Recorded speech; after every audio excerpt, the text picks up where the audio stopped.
Ladies and gentlemen, we've all heard stories of people who started early who had the privilege, the resources, or the guidance to begin their journeys ahead of the curve.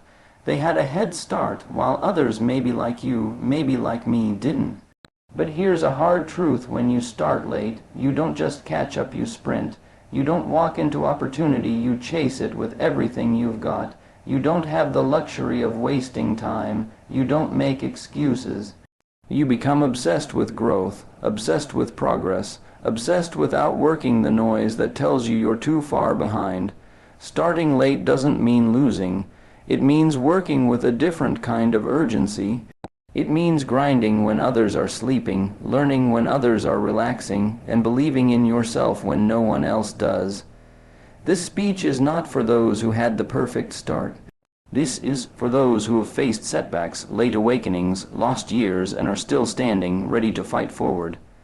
If that's you, remember this: you may have started late, but your hunger, drive, and willpower can make time irrelevant. Run twice as fast, and you might just pass everyone in the end. In a world that glorifies early achievement, child prodigies, teen entrepreneurs, and overnight influencers, it's easy to believe that if you didn't start young, you're somehow at a disadvantage. But the truth is, starting late can be the most powerful advantage you'll ever have if you let it. When you begin your journey later than others, you don't carry illusions of having all the time in the world. You're acutely aware of what's been lost, the missed opportunities, the wasted years, the time spent in the wrong job, relationship, mindset, or environment. That awareness can crush you, or it can wake you up. See, when someone starts late, they operate from a completely different place inside. There's no more denial, there's no more tomorrow, there's only now. You don't wait for the perfect mood, perfect conditions, or perfect motivation because you know what delay costs. You're done romanticizing slow progress. You don't wish for time, you race against it. This sense of urgency that others don't feel becomes your power. And because you've already felt the sting of being left behind, you're not afraid to suffer a little more to get ahead. You grind with purpose, you study deeper, you stay up later, you wake up earlier. Your ambition isn't casual, it's burning. You're not hoping, you're fighting. This kind of intensity isn't found in everyone. It only lives in those who have something to prove, not to others, but to themselves. The urgency that grows in a late starter isn't desperation, it's hunger sharpened by time. It's the realization that the window of opportunity might not stay open forever, and you have to move like your life depends on it, because in many ways it does. The late starter doesn't dabble. They don't play it safe. They commit with a fire that can intimidate those who have been coasting. They understand that every second wasted is a step further behind, and so every second worked is a step closer to redemption, relevance, and reinvention. Time, for them, is no longer something they just pass through. It becomes a tool, a metric, a battlefield. You begin to carry yourself with a kind of self-discipline others mistake for obsession. But it's not obsession, it's clarity. You're not driven by fear, you're driven by awareness. You know what it's like to watch others move ahead while you stand still, and you've decided never again. There's a kind of strength that doesn't come from comfort, it comes from struggle. And when you start late in any area of life, whether it's your career, your passion, your healing, or your self-discipline, you are forced into a pressure cooker of personal growth. You're not given the luxury to ease into it. You dive in deep fast. People who begin their journey early often grow gradually. They get time to find their rhythm, to experiment, to pause. But those who start late don't have that cushion.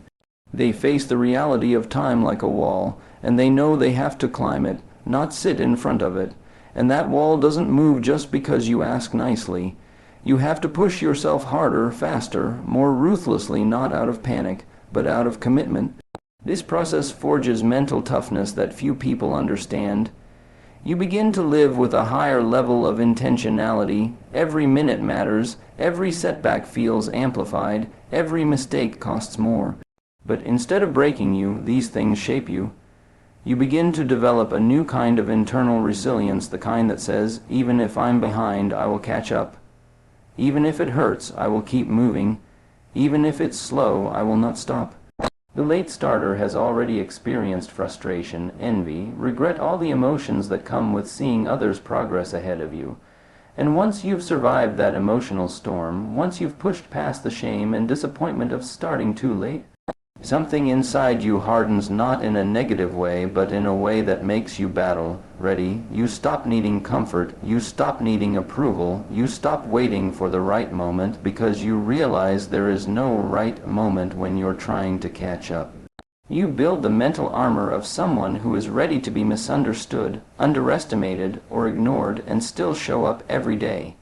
You become immune to the noise because you've already fought the hardest enemy, your own doubt. People who start late often fight longer battles in silence. No one's cheering for them. No one's expecting greatness from them. And yet they show up again and again with fire in their belly and clarity in their eyes. You start thinking differently too. You stop wasting time worrying about how far others have gone. You stop scrolling through highlight reels and start writing your own story. You become more focused, more self-aware, more self-directed. Every failure becomes a lesson, not a label. Every hard moment becomes a rep that's building a kind of strength that can't be taught in books, can't be handed down, can't be faked. Mental toughness isn't loud. It's quiet, disciplined, and deeply personal. It shows up not in what you say, but in what you do when no one is watching. And when you start late, you live more of your life in those private battles, building strength quietly, building belief slowly, and becoming the kind of person who no longer waits to be saved, seen, or validated. When you start late, the first instinct is to go into overdrive, to move, to act, to do more, faster, harder. That urgency is powerful, but if it's not paired with direction, it can become dangerous. Because speed without focus isn't progress, it's chaos. It's running in circles, burning energy but going nowhere, and that's something a late starter can't afford. You see, when you're trying to catch up in life, in your goals, your skills, your growth, you're not just trying to go fast. You're trying to go smart. You can't afford wasted effort. You can't afford distractions disguised as opportunities. You can't waste energy on things that don't move you forward. That's where the power of laser focus comes in. Focus isn't just about saying yes to the right things, it's about saying 1,000 no's to everything else. You stop doing things for appearance. You stop trying to prove something to people who aren't even watching. You stop splitting your time across 10 different half-baked efforts and start pouring your entire soul into one or two that truly matter. Your clarity becomes your engine. It tells you where to invest your limited time, your sharpened energy, your urgency-fueled action. Late starters often fall into the trap of wanting to do it all, to make up for lost time. But that mindset creates burnout, not breakthrough. The truth is, the fastest way to gain ground is not through quantity, but through concentration. When you start late, you learn that results don't come from random motion, they come from intentional direction, from putting your entire force behind the few things that matter most, from mastering, not multitasking. Think of it like fire. A scattered flame just warms a room, but a focused flame like a laser cuts through steel. That's what focus does to effort. It transforms it, magnifies it. It takes a short amount of time and turns it into explosive results, not because you're doing more, but because you're doing what actually counts. This kind of focus doesn't just show up, it's cultivated. It requires ruthless self-awareness, the ability to identify what matters and eliminate what doesn't. It demands discipline to stick to your path when distractions come dressed as opportunities. It requires maturity to resist the urge to chase every trend, every shortcut, every shiny new path that looks easier than the one you're on. When you're late to the race, you don't win by sprinting mindlessly. You win by picking your lane and running with absolute clarity. Focus gives you that lane. It gives you a filter through which every decision passes. It tells you what to ignore, what to pursue, and what to let go. And over time, this focus begins to do something remarkable. It starts to compound. Your progress becomes exponential. Your skills sharpen. Your actions align. Your energy multiplies, not because you have more of it, but because you've stopped wasting it. One of the greatest misconceptions about starting late is that it means you're forever behind, always playing catch up, always chasing the success of others who started years before you. But that belief fails to recognize one of the most potent tools in a late starter's arsenal: compounded learning, the ability to absorb, retain, and apply knowledge at a faster and more focused rate than ever before. And like someone who begins early and grows slowly, often distracted by trends, experimentation, or lack of urgency, a late starter learns with intensity. You don't consume information passively, you absorb it with purpose. You read books not just to read, but to transform. You don't take courses to collect certificates, you take them to sharpen your edge. Every article, every video, every mistake, every moment becomes part of a personal crash course in growth. This kind of learning is not linear, it's compressed. You're no longer in a phase where you're trying to find yourself. You're trying to build yourself brick by brick, skill by skill, at maximum speed.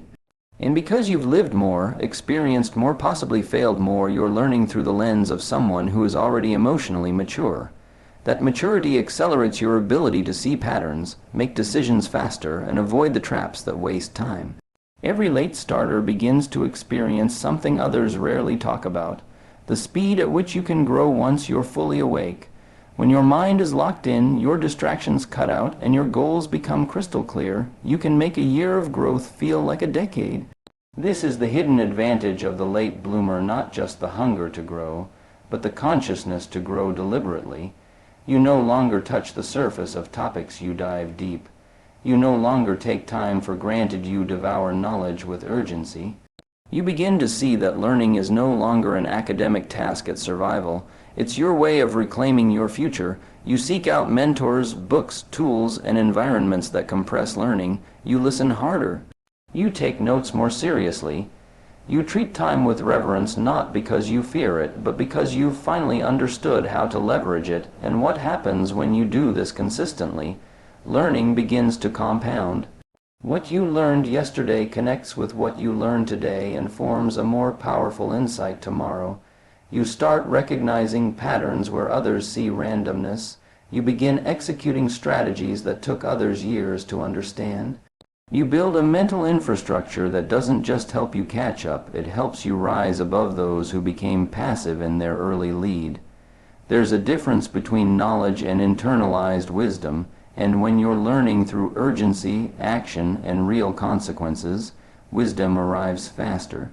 You gain life skills that others may never build: resilience in the face of failure, agility in the face of uncertainty, clarity in the face of chaos. These aren't things you get from lectures, they're earned through pressure, focus, and rapid application. When you're late to the race, you don't have the same leeway others had when they started early. You can't afford the same detours. You can't afford to experiment without intention. There's no extra time to drift, no safety net of youth or privilege to fall back on. And in that reality, something sharp and necessary begins to grow inside you: unshakable discipline. Discipline stops being a self-help concept or a motivational idea. It becomes a daily requirement. The same way the body needs oxygen, the late starter needs discipline. It is not just a tool, it is a lifeline. It's what gets you out of bed when it's still dark, what pushes you to show up when you're tired, and what holds your hand when motivation disappears. Because motivation is fleeting, discipline is foundational. Most people struggle with consistency because they've never had to need it the way a late starter does. For someone who's fallen behind, the equation is clear: either you stay consistent or you stay stuck. There's no middle ground. You don't move forward unless you push every single day with commitment that doesn't depend on mood or momentum. You start to understand the raw truth that feelings don't build futures, discipline does. This kind of discipline isn't glamorous. It's quiet, it's repetitive, it's sometimes boring, but it's what separates the dreamers from the doers. It's waking up and doing the work even when no one is watching, even when no one is clapping, even when the results aren't visible yet. You no longer need a reward to keep going. The act of keeping your own promise becomes your reward. That's how late starters transform. They build their lives on self-respect, not external applause. And here's the deeper power of discipline: It creates momentum. Each disciplined action becomes a building block. You don't have to rely on willpower every time you start running on structure. Systems replace willpower, habits replace hesitation. You start thinking in routines, in rituals, in rhythms. Your day becomes less about what you feel like doing and more about what needs to be done to close the gap between where you are and where you refuse to stay. People who start late don't develop discipline to impress anyone they do, because the cost of inconsistency is too high. Every missed day feels like falling further behind, and that awareness becomes a fire. The pain of staying in the same place becomes heavier than the temporary pain of pushing yourself forward, so you move. You move when it's hard, you move when it's inconvenient, you move when others stop, and that movement, repeated enough times, turns into character. You stop being the person who procrastinates. You stop being the person who waits. You start becoming the person who finishes what they start, regardless of how long it took to begin. One of the most surprising and yet deeply satisfying things that begins to happen when a late starter gets serious is that the gap between them and the early starters starts to close, and eventually something remarkable happens. You begin to outpace them. The very people you once admired, envied, or tried to catch up to now seem to be standing still while you surge forward. But how does this happen? How can someone who began late, with less experience and less time, pass someone who had all the advantages? The answer lies in a quiet, often hidden trap that early starters fall into. Comfort. When you start early and see success early, it's easy to become complacent. You get used to winning without pressure. You start believing you have time to coast. You slow down, you settle, you protect what you've built instead of pushing for more. In contrast, the late starter is still climbing, still hungry, still raw, still moving, and that hunger has a velocity that comfort simply cannot match. The one who starts late often doesn't have the privilege of ease, so they operate in a higher gear by default. Their energy is not passive, it's active. Every action is intentional, every win is earned.